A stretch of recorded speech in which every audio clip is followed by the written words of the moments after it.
They RTV app వార్తల్ని క్షణాల్లో చదివే అవకాశం ఉంటుంది. ఒక న్యూస్ పేపర్, ఒక టెలివిజన్ ఛానల్ మీ చేతుల్లో ఎప్పుడూ ఉంటాయి. అందరికీ నమస్కారం అండి. నా పేరు సయ్యద్ ఇంతియాజ్ బేగం. నేను పంచాయతీ కార్యదర్శిని. సో ఈరోజు నేను మా పంచాయతీ కార్యదర్శుల అసోసియేషన్ వైపు మాట్లాడడానికి వచ్చాను. ముఖ్యంగా ఈరోజు మేమందరం ఎందుకు వచ్చామంటే పంచాయతీ కార్యదర్శి యొక్క సమస్యల్ని ప్రభుత్వానికి మా ద్వారా పీస్ఫుల్గా చెప్పడం కోసం వచ్చామండి.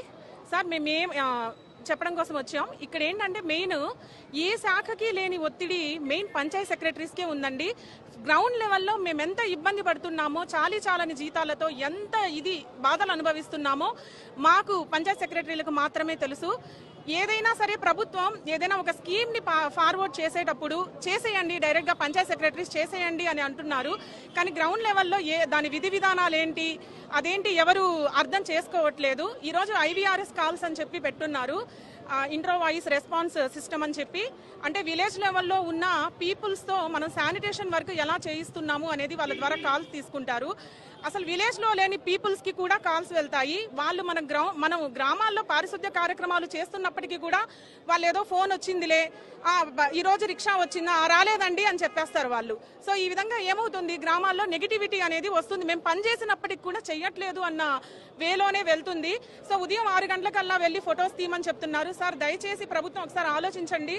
మేము చిన్న పిల్లలు ఉన్నారు సార్, మాకు పిల్లల్ని స్కూల్కి ఎప్పుడు పంపించుకోవాలి, వాళ్ళ క్యారియర్స్ ఎప్పుడు రెడీ చేసుకోవాలి, ఏ శాఖకు లేని IVRS కాల్స్ మాకెందుకు?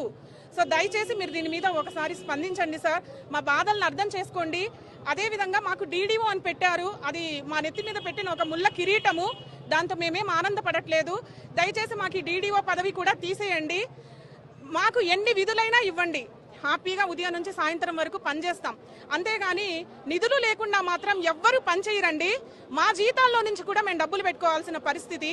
మీరు ఏదైనా స్కీమ్ ఇంప్లిమెంట్ చేసేటప్పుడు మేజర్ పంచాయతీలని దృష్టిలో పెట్టుకొని చిన్న మైనర్ పంచాయతీలకు కూడా అది ఇంప్లిమెంట్ అవుతుంది, ఎందుకు అవ్వదు అని బలవంతంగా చేపిస్తున్నారు. కానీ గ్రేడ్ 1 పంచాయతీల్లో ఉన్న కండిషన్స్ వేరు, గ్రేడ్ 4 పంచాయతీలో ఉన్న కండిషన్స్ వేరండి. దయచేసి ఒక్కసారి మా పంచాయత్ సెక్రటరీస్ బాధని ఒక్కసారి మీరు అర్థం చేసుకుంటారని మిమ్మల్ని విన్నవిస్తున్నాం. సో ఈ విధంగా ఇంకొకటి ఏంటంటే కలెక్షన్స్ కూడా ప్రతి పంచాయతీలో బిల్ కలెక్టర్ ఉండరు సార్. కొంచెం బిల్ కలెక్టర్స్ ని కూడా పెట్టి మొత్తము ట్యాక్స్ వసూలు చేసే విధంగా చర్యలు తీసుకోవాల్సిందిగా కోరుకుంటున్నాను. సో ఈరోజు సచివాలయం ఎంప్లాయీస్ చాలా మంది ఉన్నారు. వాళ్ళందరూ వచ్చి ఆఫీస్కి వచ్చేసి వాళ్ళ ఇష్ట ప్రకారంగా అటెండెన్స్ వేసుకొని వెళ్ళిపోతున్నారు. సో మేము జస్ట్ వాళ్ళకి DDO అన్న పర్పస్ మీద జస్ట్ వాళ్ళకి మేము శాలరీస్ మాత్రమే పెడతాము. మాకేం వాళ్ళ SRలు అవేం మాకు ఇవ్వలేదు. వాళ్ళ మీద మేము ప్రాపర్గా కండిషన్స్ వాళ్ళ మీద యాక్షన్ తీసుకోవడానికి మాకు SRలు కూడా అప్పచెప్పండి, అప్పుడు ఎలా పని చేయించుకోవాలో మాకు తెలుసు. సో ఇంకొకటి ఏంటి అంటే వాళ్ళు ఎప్పుడు వస్తున్నారో ఎప్పుడు వెళ్తున్నారో వాళ్ళకే అర్థం కాని పరిస్థితి. సో ఆఫీస్లో మీరు 10 మంది పెట్టారు, 10 మందిలో ఎంతమంది వర్క్ చేస్తున్నారు? వాళ్ళ ఫీల్డ్ డిపార్ట్మెంట్, వాళ్ళ పేరెంట్ డిపార్ట్మెంట్లు పనులు చేసుకుంటూ పంచాయతీ సర్వేలన్నీ అక్కడే పెండింగ్ పెడుతున్నారు. సో ఈ భారం అంతా పంచాయత్ సెక్రటరీస్ మీదే పడుతుంది సార్. దయచేసి ఒకసారి ఆలోచించండి. మా బాధల్ని మీ వరకు వినిపించాలని మేము ఈ రోజు ఎండల్లో కూడా పిల్లల్ని, పసిబిడ్డల్ని వదిలిపెట్టి ఇక్కడ ఈ కలెక్టరేట్ ముందు ఈ విధంగా నిలబడ్డాము. సో ఈ రోజు మా వైపు నుంచి మా సెక్రటరీస్ వైపు నుంచి అందరినీ, DRO సార్ని కూడా కలిసాము. సో ఏ సర్వేలో కూడా దాదాపు 9 మంది ఉన్నా కానీ ఒక రెవెన్యూ వాళ్ళు కూడా సర్వేలో పాల్గొనట్లేదు, ఇతర డిపార్ట్మెంట్లు కూడా పాల్గొనట్లేదు.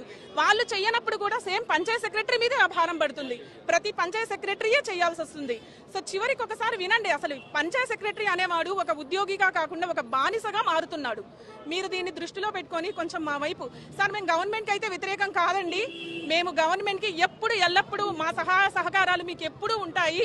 మీరు ఏ పని చెప్పినా మేము చెయ్యాలి, 100% చెయ్యాలి, చేస్తాము కూడా. కాకపోతే మా మీద కొంచెం జాలి చూపించండి అని అడుగుతున్నాం.